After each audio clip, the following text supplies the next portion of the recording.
지금 QLD TQQQ 들고 계시면서도 계좌가 계속 꺼지는 분들께 결론부터 말씀드리겠습니다. 요즘 하락은 금리 한 단어로 설명이 끝나는 조정이 아닐 수 있습니다. 시장이 겁내는 건 기술주가 돈 버는 공식 자체가 바뀌는 공포입니다. 그리고 그 공포가 레버리지인 QLD TQQQ 같은 종목에 제일 먼저 그리고 제일 세게 꽂힙니다. 지금 시장이 이상한 이유는 간단합니다. 지표가 나쁘지도 않은데 실적이 망한 것도 아닌데 주가가 계속 눌립니다. 이럴 때 대부분은 이렇게 생각합니다. 금리 때문이겠지. 트럼프 관세 때문이겠지. 맞습니다. 근데 그건 겉에 붙은 라벨일 뿐입니다. 진짜는 돈이 도망간 게 아니라 돈이 갈 자리를 바꾸고 있다는 겁니다. 그럼 왜 바꾸고 있느냐?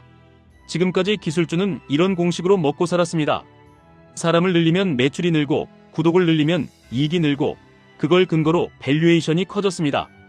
그런데 올해 들어 시장이 갑자기 불편해진 건 AI가 그 공식을 뒤집을 수 있다는 걸 진짜로 체감했기 때문입니다. AI가 도구로 끝나면 생산성이 오르고 빅테크가 돈을 더 벌고 나스닥은 더 갑니다. 근데 AI가 대체가 되기 시작하면 구독 기반 매출이 흔들리고 인건비가 아니라 매출 자체가 흔들립니다. 이 차이를 시장이 이제 구분하기 시작했습니다.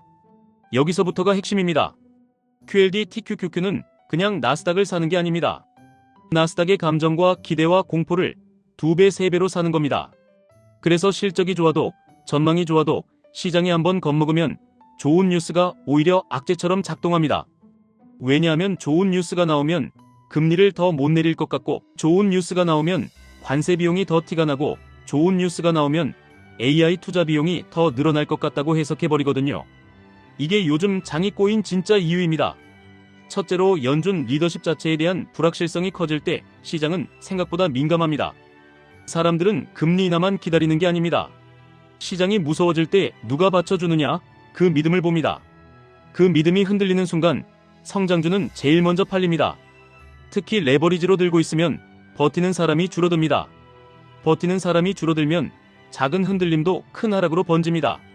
그래서 QLD TQQQ는 방향이 맞아도 타이밍이 틀리면 고통이 커집니다. 둘째로 AI가 가져오는 충격은 AI 관련주만의 문제가 아닙니다. 시장이 무서워하는 건 AI가 돈을 벌게 해주는 효자냐 아니면 기존 돈줄을 끊는 저승사자냐입니다. 특히 기업용 소프트웨어 쪽은 지금까지 좌석 기반으로 돈을 받는 모델이 많았습니다.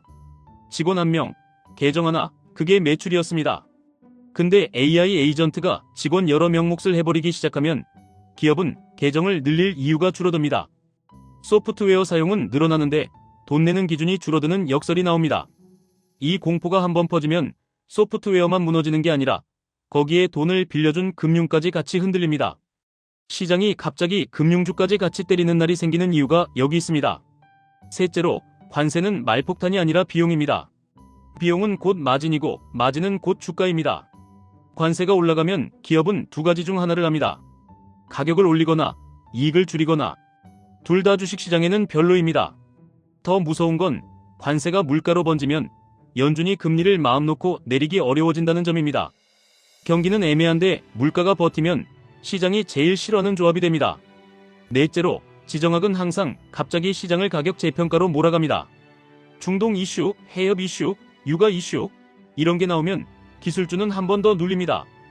왜냐하면 유가가 오르면 물가가 오르고 물가가 오르면 금리 인하가 멀어지고 금리 인하가 멀어지면 성장주 밸류가 눌리기 때문입니다. 기술주는 항상 금리의 그림자를 달고 다닙니다. QLD TQQQ는 그 그림자를 3배로 달고 다닙니다. 다섯째로 AI 투자 피로감이 진짜 무섭습니다.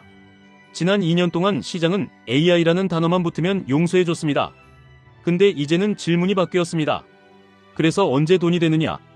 그래서 영업이익률은 언제 회복되느냐? 그래서 현금 흐름은 언제 좋아지느냐? 이 질문이 시작되면 기대만으로 올라간 종목부터 정리됩니다. 그리고 그 정리는 지수 전체를 누릅니다. 지수를 누르면 레버리지는 더 빠집니다.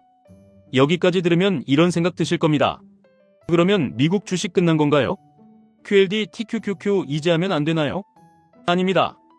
끝난 게 아니라 난이도가 올라간 겁니다.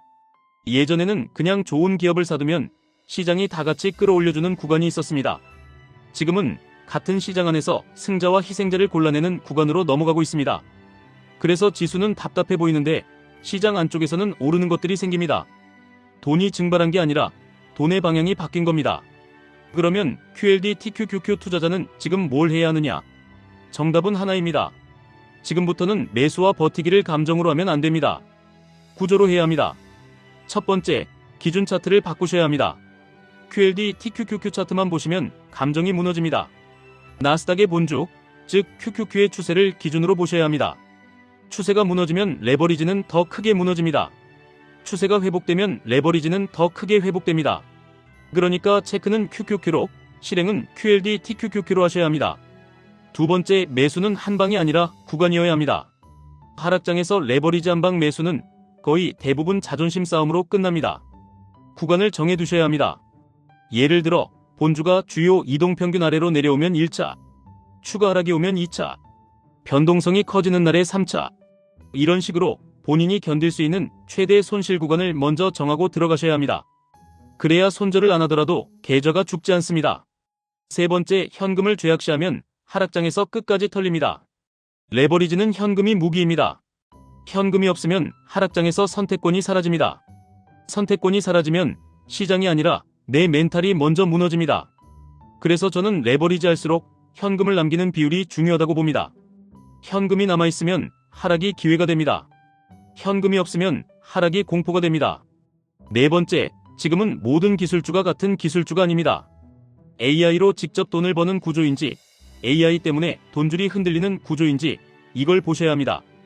구독이 많다고 좋은 게 아니라 그 구독이 어떤 기준으로 돈을 받는지 보셔야 합니다. 사람 머릿수 기반이면 위험해질 수 있습니다. 성과 기반, 가치 기반 계약이 늘어나는 쪽이면 상대적으로 강할 수 있습니다. 여기서부터가 진짜 선별의 시대입니다. 다섯 번째, 하락장을 버티는 사람은 매일 시황을 보는 사람이 아니라 룰을 지키는 사람입니다. 오늘 뉴스, 오늘 지표, 오늘 발언, 그거 다 따라가면 레버리지는 멘탈이 먼저 터집니다. 룰을 정하셔야 합니다. 언제 추가 매수, 언제 매수 중단, 언제 비중 축소, 언제 다시 공격.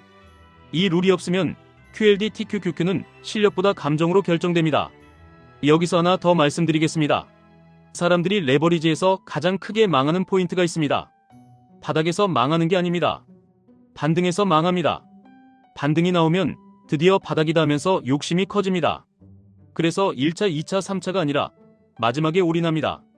근데 하락장은 반등을 여러 번 주고 다시 때립니다. 그때 멘탈이 찢어지고 손절이 나옵니다.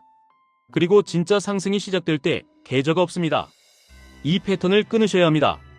그럼 앞으로의 시나리오는 어떻게 보셔야 하느냐?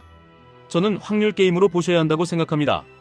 상반기는 변동성이 크고 하반기에 다시 가는 시나리오가 있을 수 있습니다.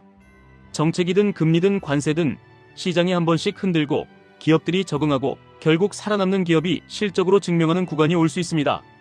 그때 QLD TQQQ는 무섭게 회복합니다. 반대로 물가가 다시 올라가고 금리 인하가 막히고 비용이 올라가고 경기가 애매해지는 조합이 오면 하락이 길어질 수도 있습니다. 이때 레버리지는 시간과의 싸움이 됩니다. 그래서 시나리오 두 개를 동시에 대비해야 합니다. 한쪽만 믿고 들어가면 다른 쪽이 왔을 때 멘탈이 무너집니다. 이제 여기서 다들 묻는 질문들 미리 답해드리겠습니다. 지금 QLD TQQQ 팔아야 하나요? 본주 추세가 살아있고 본인이 현금 흐름과 분할 매수 구조가 있고 장기 전제로 들어오셨다면 팔지 말아야 하는 이유도 분명히 있습니다. 다만 추세가 무너졌는데도 구조 없이 물타기만 한다면 그건 투자라기보다 기도에 가깝습니다. 레버리지는 기도하면 꼭 한번 응징합니다. 지금이 바닥인가요? 바닥은 맞추는 게 아닙니다. 바닥은 통과하는 겁니다. 하락이 끝났는지보다 더 중요한 건 내가 이 구간을 통과할 구조가 있느냐입니다. 구조가 있으면 바닥이 아니어도 이깁니다. 구조가 없으면 바닥이어도 집니다. AI 때문에 기술주 다 망하나요? 다 망하지 않습니다. 오히려 더 벌기도 합니다. 근데 시장이 지금 하는 건 AI로 돈 벌 회사와 AI 때문에 돈줄이 줄 회사의 분리 작업입니다. 이 분리 작업이 끝나면 승자 쪽으로 다시 자금이 몰립니다. 그때 레버리지는 아주 빠르게 올라갑니다. 문제는 그때까지 살아남는 방법입니다.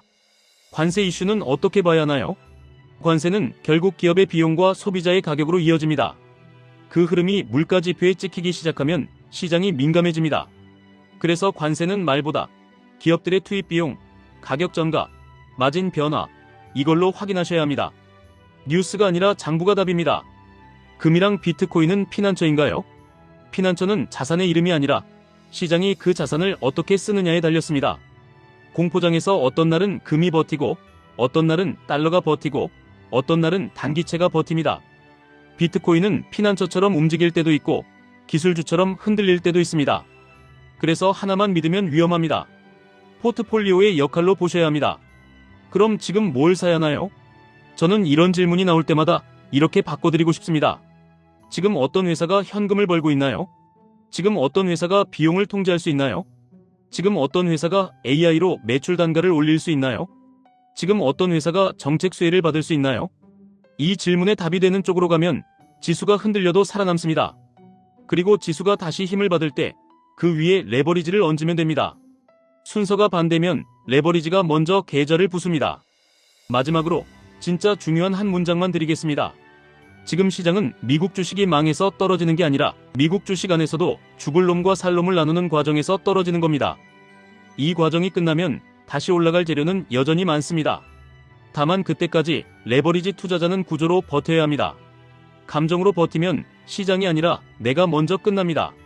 오늘 내용이 불편하셨다면 그 불편함이 오히려 기회일 수 있습니다.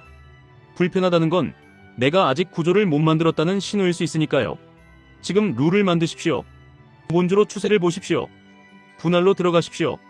현금을 남기십시오. 그리고 QLD, TQQQ를 감정이 아니라 시스템으로 운용하십시오. 지금까지 1분 투자 하이젠버그였습니다.